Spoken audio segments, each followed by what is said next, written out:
I'm here with Catherine Stennett, who's a teacher at Mother Teresa Primary School at Westmead. Welcome, Catherine. Thanks, Greg. Can you tell me a little bit about Mother Teresa? Yeah, we're a school that's been going for 8 years now, and we're an inquiry-based school, so that means that with our students' learning, it has an inquiry focus, so that the learning is actually driven by the students and their interests. How do you do that? I mean, we're used to the teacher control. Yeah, well, we look at the outcomes that we're about to teach for a particular term, and we actually then talk to the students about, well, this is what we have to get to. Mm-hmm.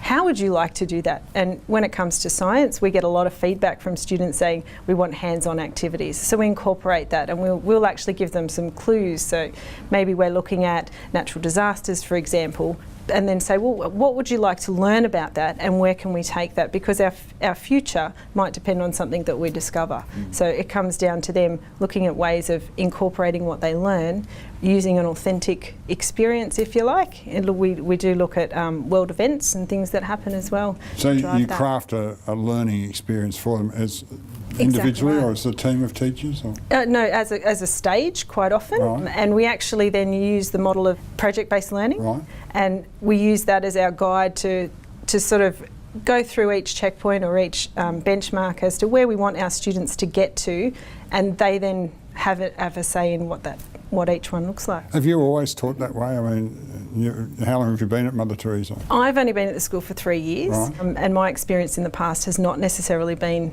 that way. So what was it in your past school? Don't name the school. Look, quite often units.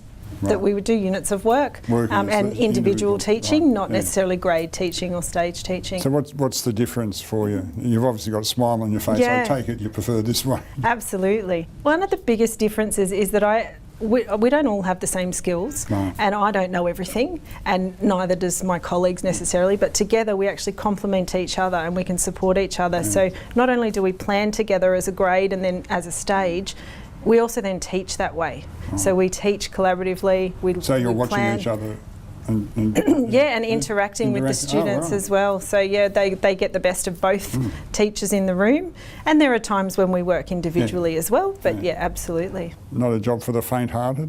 No, look, you're on your toes the whole time. We're always moving around working with the students, and there's less teacher talk and lots more student talk. Yeah. By definition, that inquiry is probably much more demanding than your previous experience. Absolutely, but it's more interesting, and I learn more from the students now than I ever did before. Right. Yeah. I believe you're doing some interesting, innovative things outside of just the inquiry model. Yeah, we are. We're actually using that base model, if you like, with our professional learning for staff. So we've taken a need that we have found in the first half of this year and used that approach to try and develop our teachers' skill set so that they can then... So the inquiry model permeates absolutely your whole approach to learning and teaching at the school. Yeah, it really does. And so our biggest focus now has been not just on creating that model, because we do that quite well, but actually getting deeper learning out of the students. So we look at a model of surface level learning, and we then dive into the deeper level learning and transferring that. How do you do that, Catherine? Could you just sort of walk me through the stages in that planning? It's really interesting. Yeah, so we would sit down together and say, okay, let's look at the outcomes. What is it the students need to know? Take reading, for example. Well, they need to become proficient readers. So what are the basics that they're going to need to know? If they're a learner, they might need to stretch it out. They might need to see if it makes sense, whether it looks right or sounds right.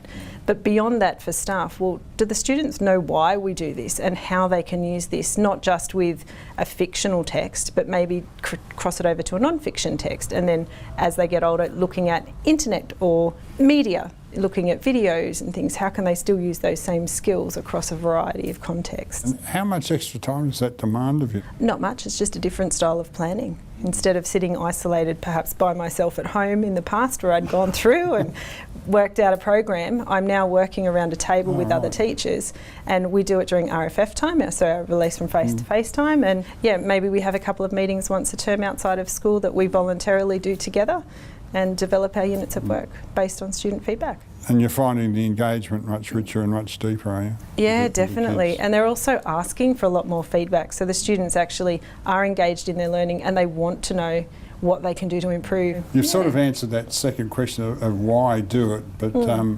why that model and not the model you've come from? Yeah, look, I've seen a lot of personal success from the students Right. with their growth and them taking ownership for their learning. Right. And as professionals, we too are learners, and we tell our students that we're learners. And what better way to learn ourselves than to use the same model that we expect our students to go through? It seems you've turned it on its head. You know, the responsibility for the learning is now with the learner, Yeah, rather that's than the right. responsibility being with the teacher or one or the other. Exactly right. And, you know, as I said, we as teachers are learners too. So How do you induct, you know, the staff turnover? Yeah, look, I we- suppose you attract a certain sort of teacher to start with, but you know, it might be new for some people. It absolutely would be new for a lot of people and can be very daunting if they've not experienced before. But we do have a fairly lengthy induction process that we go through with new staff members, where we actually spend a whole day with them going through all of the different expectations, if you like, of our school. But we then have following days where they actually work side by side or shoulder to shoulder with teachers in the rooms to see how that works and to be a part of the Very school. hands-on. Very much so. The really hard sort of question, you know, how do you know it's making a difference? You know, you might feel good about it. Yeah, The yeah. kids might feel good about it. How do you really know it is making that difference? At the start of this term, we engaged in one of these learning processes with our staff around reading, because we found that our mid-year results were a bit lower than we'd want them to be. Right.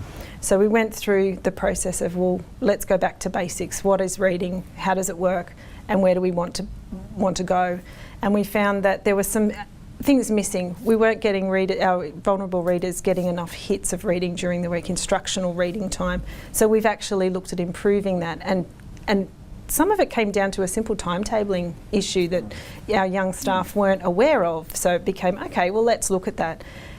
As a result, our reading results or data has almost doubled in a 6-week period of time. So the stuff that we've been doing with staff and looking at the why, the prompts that you use, how often they read, and things that they can do to support their students has had a direct impact So on you're our results. obviously heavily into data, looking at what it's telling well, that you. drives us at our school. So without the data, we don't know necessarily where to go next. So we look at the needs of the students, and that's where we How often focus would on. you sort of, I know you'd be using data every day, but like, Absolutely. you know, just in that planning, how often do you? In terms of staff, we look at it officially twice a term, usually mid-term and then at the end of term, because the end of term sets us up for the start of the following term, and mid-term is to just check how we're going with what our goals were. So And do you have a data wall? we do. We have one for maths, we have one for reading, one for writing, and we have an RE one as well. Yeah. So plenty of data to keep We you do occupied. absolutely have a lot. A final question, you know, where to from here for you? Where do you see going in the school, given that, you know, you're on this journey of, Yeah, experiential learning as in PBL? Yeah, look, the next step for us is to really get that transfer. Right. So to get the skills that the students are learning and getting that deeper understanding, but then actually applying that to various contexts. And that's not something we've really done before. Some real life context for them. Yeah, and it's that extension work. So we've got a lot of students who are what we'd say coasting. So they're happily sitting in that surface area and going, well, I'm not asked to do anything more, so why do I need to? But we're actually saying, well, okay, that might be the outcome, but we want to actually see you use this in a different setting and scenario. So, and to do that, we need to sort of support the staff in creating those tasks as So well. how long have you been teaching? 18 years.